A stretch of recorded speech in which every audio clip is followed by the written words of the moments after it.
दोस्तों स्वागत है आप सभी का हमारे YouTube चैनल स्टूडेंट IQ में। यूपी पुलिस री एग्ज़ाम 2024 की तैयारी के लिए आज के इस वीडियो में हम लोग हिंदी का प्रैक्टिस सेट सॉल्व करेंगे।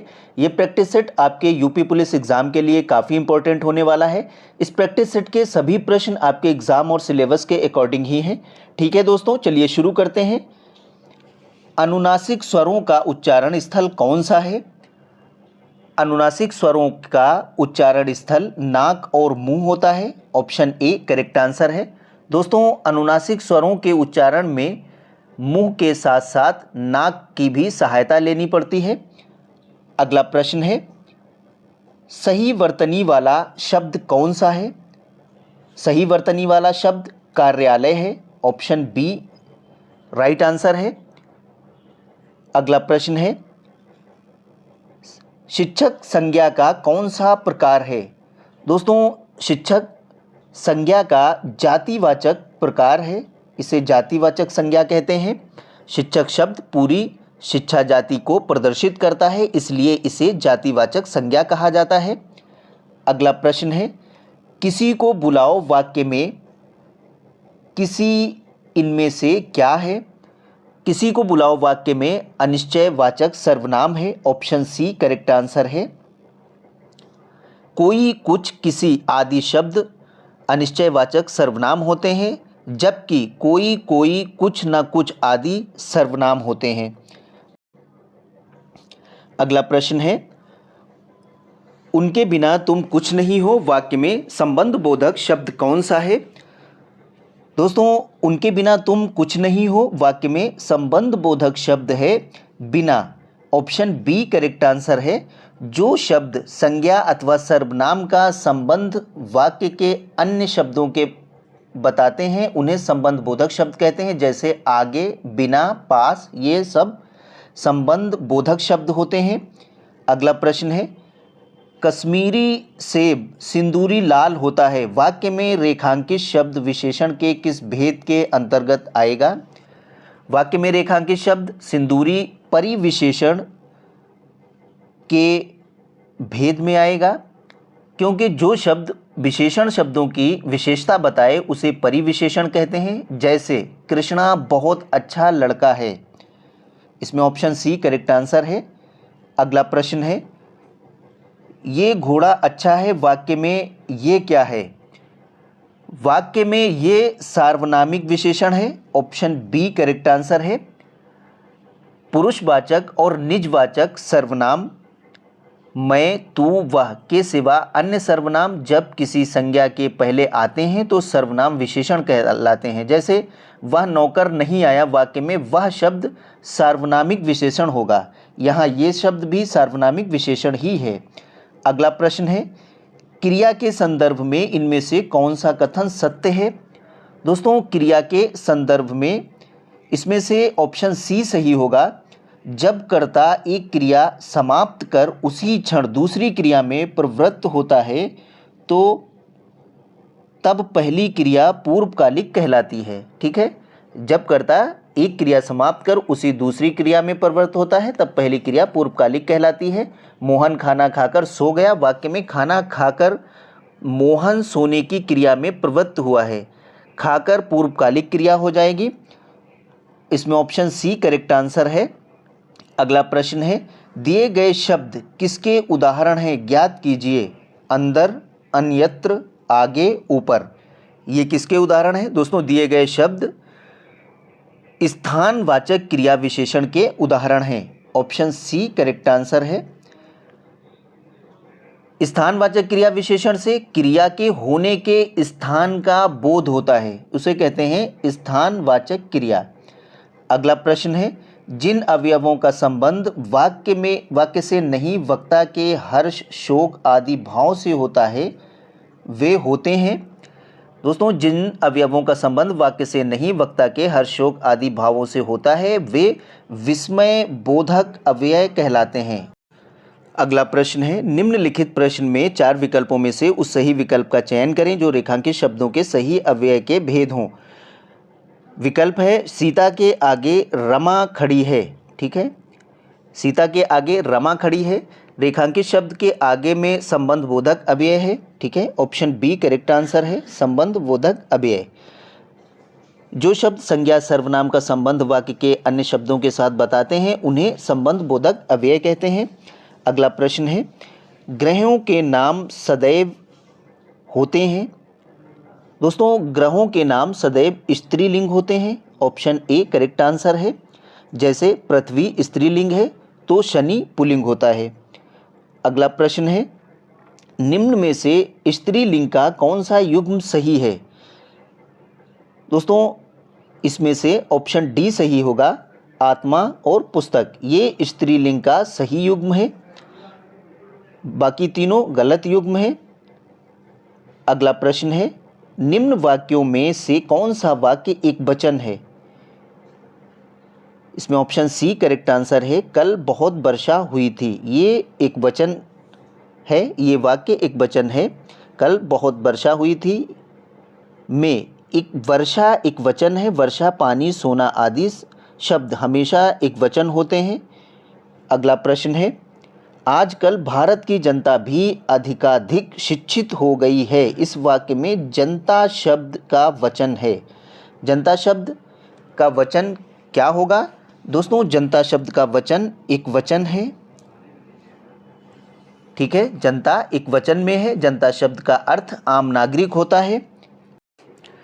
अगला प्रश्न है, हे मेरे प्यारे देशवासियों, गणतंत्र दिवस की पूर्व संध्या पर आप सबको संबोधित करते हुए मुझे बड़ी प्रसन्नता हो रही है। इस वाक्य में हे मेरे प्यारे देशवासियों में कौन सा कारक है। दोस्तों, हे मेरे प्यारे देशवासियों में संबोधन कारक का प्रयोग हुआ है, ऑप्शन डी करेक्ट आंसर है, संबोधन कारक। संबोधन कारक की विभक्ति हे, हो, अरे, ए, रे होती है, इसको याद रखेंगे, ठीक है। संबोधन कारक, हे मेरे प्यारे देशवासियों। अगला प्रश्न है, शायद कल यहाँ निर्माण का शिलान्यास होगा, इस वाक्य में क्रिया किस काल का बोध करा रही है। शायद कल यहाँ निर्माण का शिलान्यास होगा, इस वाक्य में क्रिया संभाव भविष्यत काल का बोध करा रही है, ठीक है, ऑप्शन डी करेक्ट आंसर है। अगला प्रश्न है, बहिर्मुखी शब्द में कौन सा उपसर्ग है। बहिर्मुखी शब्द में उपसर्ग बहिर लगा है, बहिर का अर्थ बाहर होता है, ऑप्शन ए करेक्ट आंसर है। अगला प्रश्न है, निम्न में से ई प्रत्यय से निर्मित शब्द कौन सा है। इसमें ऑप्शन बी करेक्ट आंसर है, नगरीय, ठीक है, ई प्रत्यय नगरी में लगा हुआ है। अगला प्रश्न है, दिए गए शब्द में किस प्रकार की संधि है, ज्ञात कीजिए। निस्तेज, निस्तेज में विसर्ग संधि है, ऑप्शन सी करेक्ट आंसर है। निस्तेज का संधि विच्छेद होगा नी प्लस तेज, नी और प्लस तेज, ये हो जाएगा निस्तेज। अगला प्रश्न है, दिए गए शब्द में संधि के रूप की पहचान कीजिए। मध्यावधि, मध्यावधि में दीर्घ स्वर संधि, ठीक है, क्या है, दीर्घ स्वर संधि है, ऑप्शन डी करेक्ट आंसर है। इसका संधि विच्छेद होगा मध्य प्लस अवधि, ठीक है, क्या होगा, मध्य प्लस अवधि,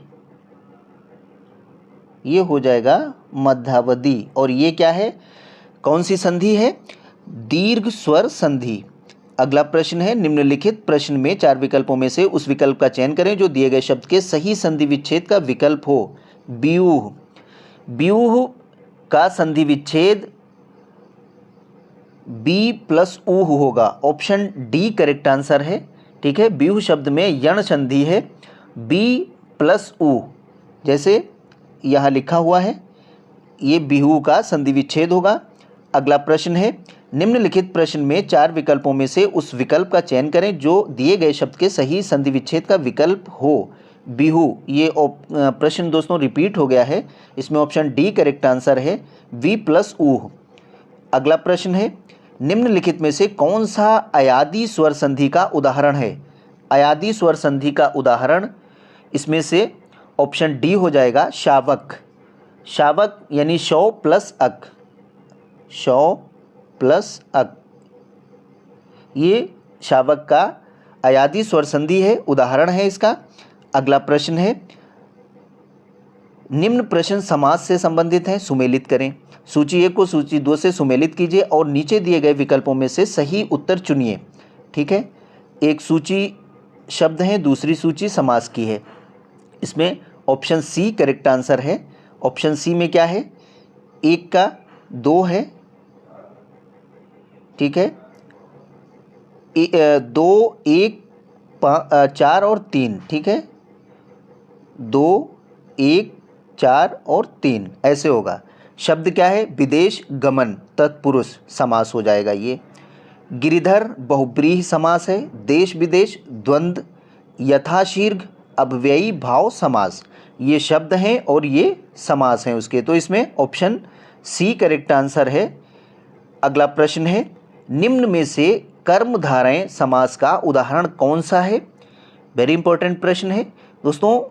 कर्मधारय समास का उदाहरण पिरसखा है। ऑप्शन ए करेक्ट आंसर है। पिरसखा शब्द में कर्मधारय समास होगा। पिरसखा का समास विग्रह है। प्रिय में जो सखा, कामचोर में तत्पुरुष, आजन्म में अव्ययी, ठीक है, इसमें क्या है? तत्पुरुष है, आजन्म में अव्ययी है भाव होगा, और सपरिवार में अव्ययी भाव समास होगा।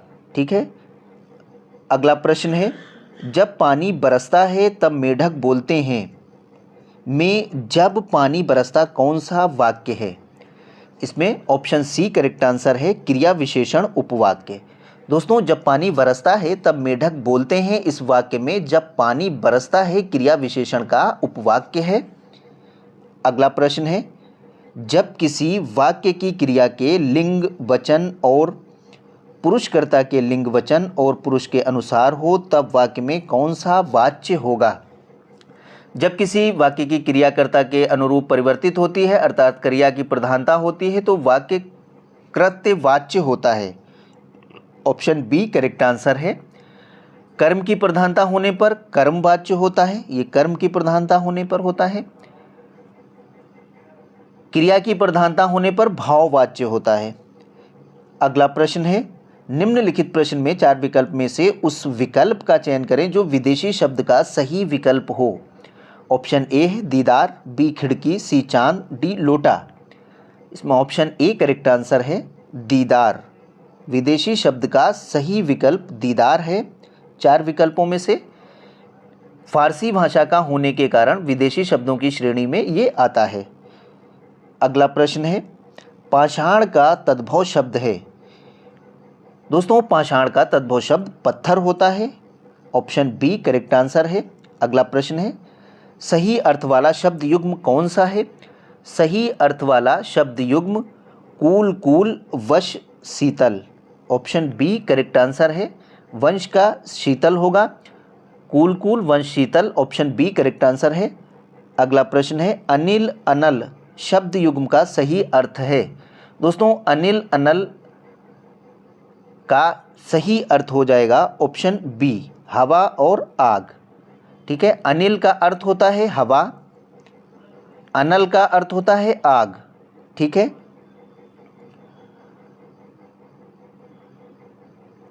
अगला प्रश्न है, अग्रज निम्न में से किसके लिए प्रयोग होता है? दोस्तों, अग्रज बड़े भाई के लिए प्रयोग होता है। ऑप्शन बी करेक्ट आंसर है। अग्रज का अर्थ है पहले जन्मा हुआ अर्थात बड़ा भाई या ज्येष्ठ भ्राता। अगला प्रश्न है, धाम शब्द के सही अनेकार्थी रूप दिए गए हैं, विकल्पों को छांटिए। धाम शब्द के सही अनेकार्थी रूप इसका हो जाएगा मकान, तीर्थ स्थान, गेह, बसेरा और भवन। ऑप्शन बी करेक्ट आंसर है। ठीक है, घर, शरीर, देवस्थान, मकान, ये सब धाम शब्द के लिए धाम शब्द के सही अर्थ हैं और अनेकार्थी रूप हैं। ऑप्शन बी सही है। अगला प्रश्न है, अनेकार्थी शब्द व्रत के सही विकल्प का चयन कीजिए। व्रत का सही विकल्प वृतांत है, ऑप्शन ए सही है। वृतांत का अर्थ है इतिहास, समाचार, जीवन, व्रत, जीविका। अगला प्रश्न है समानार्थी शब्द की जोड़ी नहीं है। इसमें समानार्थी शब्द की जोड़ी ऑप्शन बी नहीं है। निशा, निशाचर, ये समानार्थी शब्द नहीं है। दोस्तों निशा निशाचर समानार्थी शब्द की जोड़ी नहीं है, क्योंकि निशा का अर्थ होता है रात्रि तथा निशाचर का अर्थ होता है दैत्य, ये इसलिए इसकी सही जोड़ी नहीं है। सुमन, पुष्प सही जोड़ी है। चारपाई, खटिया ये भी सही है। पाठशाला, विद्यालय ये तीनों जोड़ी सही हैं समानार्थी शब्द की, लेकिन निशा निशाचर सही जोड़ी नहीं है। अगला प्रश्न है पत्थर का पर्यायवाची नहीं है। दोस्तों पत्थर का पर्यायवाची शब्द उरग नहीं होता है, ऑप्शन डी करेक्ट आंसर है। उरग शब्द सांप का पर्यायवाची होता है, यानी सर्प। सर्प के अन्य पर्यायवाची भी होते हैं अहि, नाग, भुजंग, विषधर, पनंग, ठीक है।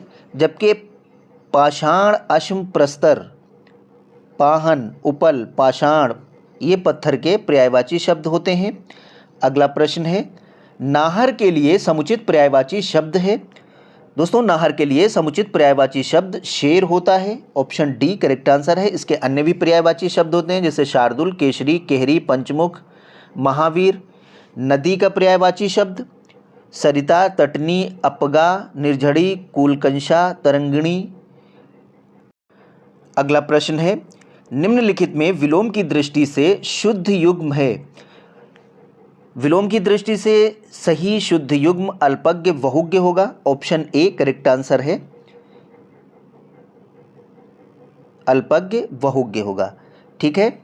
जैसे संयुक्त का असंयुक्त होगा, अज्ञ का विज्ञ हो जाएगा, अनभिज्ञ का अभिज्ञ होगा, ठीक है।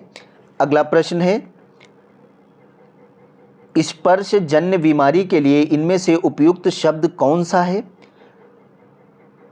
जो बीमारी छूने से स्पर्श जन्य बीमारी फैलती है उसे संक्रामक बीमारी कहते हैं, ऑप्शन डी करेक्ट आंसर है। अगला प्रश्न है ठीक ठीक न्याय हो जाना के लिए उचित लोकोक्ति चुने। दोस्तों ठीक ठीक न्याय हो जाने के लिए उचित लोकोक्ति होगी दूध का दूध, पानी का पानी, ऑप्शन सी करेक्ट आंसर है। अगला प्रश्न है नीचे दिए मुहावरे और उनके अर्थ के जोड़े में से एक जोड़ा गलत है, उसे पहचानें।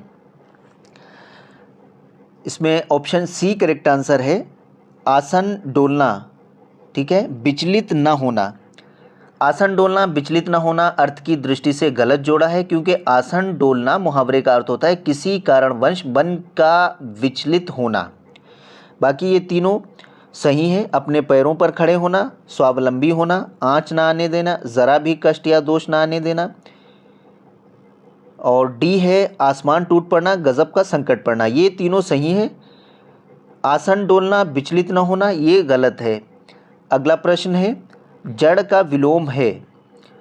जड़ का विलोम दोस्तों चेतन होता है, ऑप्शन डी करेक्ट आंसर है। जल का थल होता है, मूर्ख का पंडित हो जाएगा। अगला प्रश्न है हे शरणदायिनी देवी तू करती सबका त्राण है, तू मातृभूमि संतान हमें, तू जननी तू प्राण है, में कौन सा छंद है। ठीक है, इसमें उल्लाला छंद होगा, ऑप्शन ए करेक्ट आंसर है। उल्लाला छंद एक पुरातन छंद है। वीर गाथा काल में उल्लाला तथा रोला को मिलाकर छप्पय छंद की रचना की गई है। अगला प्रश्न है निम्नलिखित प्रश्न में 4 विकल्पों में से उस सही विकल्प का चयन करें जो दिए गए पद के उचित अलंकार रूप का सबसे अच्छा विकल्प है। ये पद है रघुपति राघव राजा राम, इसका सबसे अच्छा उदाहरण कौन सा है। इस पंक्ति में अनुप्रास अलंकार है, ऑप्शन ए करेक्ट आंसर है। एक ही अक्षर की आवृत्ति हो, जहाँ पर एक ही अक्षर की आवृत्ति हो वहाँ अनुप्रास अलंकार होता है। इस पंक्ति में रा वर्ण की आवृत्ति हुई है, रघुपति राघव राजा राम, इसमें रा वर्ण की आवृत्ति हुई है, इसलिए ये अनुप्रास अलंकार है, ऑप्शन ए करेक्ट आंसर है। अगला प्रश्न है निम्नलिखित प्रश्नों में से 4 विकल्पों में से उस सही विकल्प का चयन करें जो दिए गए पद उचित अलंकार रूप का सबसे अच्छा विकल्प है। पद क्या है? तरिन तनुजा तट तमाल तरुबर बहुछाए। इसमें भी ऑप्शन ए करेक्ट आंसर है, अनुप्रास अलंकार। ठीक है, इसमें प्रस्तुत पंक्ति में अनुप्रास अलंकार है, ता वर्ण की आवृत्ति 1 से अधिक बार हुई है, अतः अनुप्रास अलंकार हो जाएगा। अगला प्रश्न है, शुद्ध वाक्य छांटिए। ऑप्शन ए, कई रेलवे के कर्मचारियों की गिरफ्तारी हुई। बी, इस समय आपकी अवस्था 40 वर्ष है। सी, हम तो अवश्य ही जाएंगे। डी, मैं हल करने की तलाश में हूँ। इसमें शुद्ध वाक्य ऑप्शन बी है, इस समय आपकी अवस्था 40 वर्ष है। बाकी ये तीनों अशुद्ध वाक्य हैं। ऑप्शन ए करेक्ट आंसर है। अगला प्रश्न है, रीतिकाल को श्रृंगार काल इनमें से किसने कहा? वेरी इंपॉर्टेंट प्रश्न है दोस्तों। रीतिकाल को श्रृंगार काल विश्वनाथ प्रसाद मिश्र ने कहा है। उत्तर मध्यकाल को रीतिकाल कहा गया है। इस काल की रचनाओं में श्रृंगार रस की प्रधानता है। इसी वजह से विश्वनाथ प्रसाद मिश्रा ने इस काल को श्रृंगार काल के नाम से संबोधित किया है। ये याद रखेंगे कि श्रृंगार काल किसने कहा है रीतिकाल को? विश्वनाथ प्रसाद मिश्र ने। अगला प्रश्न है, पूर्वी हिंदी की 2 बोलियों का सही युग्म इनमें से कौन सा है? दोस्तों, पूर्वी हिंदी के अंतर्गत अवधी और छत्तीसगढ़ी भाषा आती है। ऑप्शन डी करेक्ट आंसर है। अवधी और छत्तीसगढ़ी बोलियां पूर्वी हिंदी के अंतर्गत आती हैं। पूर्वी हिंदी का विकास अर्ध मगधी अपभ्रंश से हुआ है। अगला प्रश्न है, कबीर का भक्ति आंदोलन विद्रोह मूलक है। तो गोस्वामी तुलसीदास का प्रतिरोधात्मक ये विचार व्यक्त करने वाले विद्वान हैं। Option A Ramchandra Shukla, B doctor Nagendra, C doctor Bachchan Singh और डी है डॉक्टर रामविलास शर्मा। इसमें ऑप्शन सी करेक्ट आंसर है, डॉक्टर बच्चन सिंह। दोस्तों, कबीर का भक्ति आंदोलन विद्रोह मूलक है, तो गोस्वामी तुलसीदास का प्रतिरोधात्मक ये विचार देने वाले डॉक्टर बच्चन सिंह थे। ठीक है, ये विद्वान डॉक्टर बच्चन सिंह हैं। ठीक है दोस्तों, मिलते हैं अगली वीडियो में। जो लोग हमारे यूट्यूब चैनल पर नए, हमारे यूट्यूब चैनल को सब्सक्राइब कर लें, बेल आइकन ज़रूर प्रेस कर दें ताकि हमारी आने वाली अगली वीडियो का नोटिफिकेशन आपको सबसे पहले मिल सके। दोस्तों, वीडियो को लाइक और शेयर ज़रूर कर दें। Thank you.